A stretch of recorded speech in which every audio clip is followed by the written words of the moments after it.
Saitami for dinner.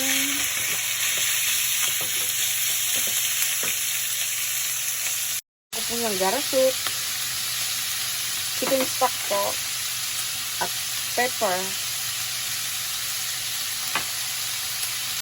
Patakin na rin po ng toyo.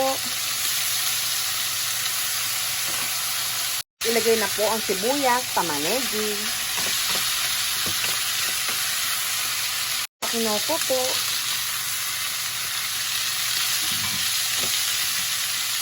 Ito po ang kumatsina. Red bell pepper. Piman. Ito na po ang gulay, ang mira, pang kumatsina.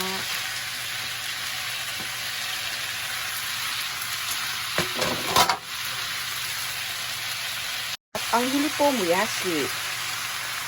Toge po, toge. At ito po, lagyan ko po siya ng oyster sauce. Din po ng goma abra, sesame oil, konti lang po. Pampabango lang po yan. Konting mekos-mekos na lang po, luto na to. Finish na po to. Thanks for watching. Thanks for watching po. Bye-bye. God bless.